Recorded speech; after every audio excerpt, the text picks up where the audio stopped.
Hey everyone, welcome back to my channel. Today we're diving into one of the newest and most talked about additions to CS2, the ahem themed map called Grail. It's a community created bomb defusal map introduced in the Mission Possible update that came out a couple of weeks ago. With its whimsical fantasy aesthetic, vibrant visuals, and the ahem at A and the dragon motifs at B, it's definitely one of the most visually striking maps that CS2 has seen. Whether you love it or hate it, there's no denying it's got everyone in the community talking.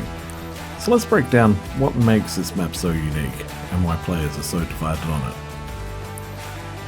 The map follows the classic bomb defusal format, but each site has its own distinct flavour. A site is more open, featuring an octopus-themed structure. That's the ahem I was talking about, with plenty of verticality and entry points, perfect for aggressive T-sided plays. On the other hand, B site is much more compact, with tight choke points, requiring solid coordination to break through. Overall, the consensus among players and early testing suggests that Grail is definitely T-sided. The open spaces, numerous angles, and dynamic entry points give the attacking side a notable advantage, especially when they take control early.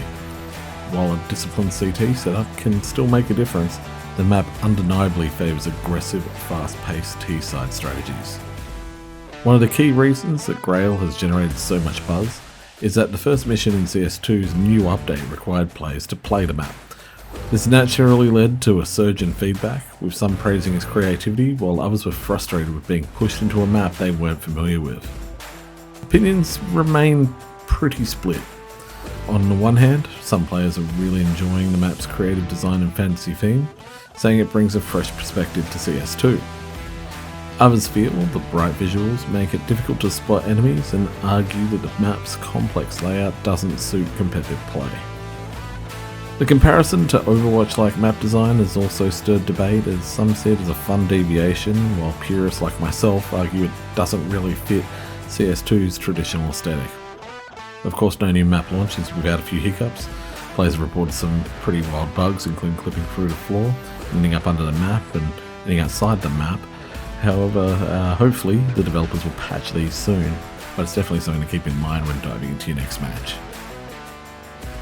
Despite the mixed feedback, Grail is ill in the casual, competitive and deathmatch map pools, but it hasn't made it to the active duty pool yet and isn't available in Premier.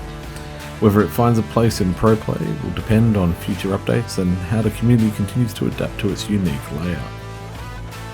So what do you think about Grail? Is it a worthy addition to CS2, or does it need some serious tweaking? Let us know in the comments, and don't forget to like and subscribe for more CS2 content. Thanks for watching.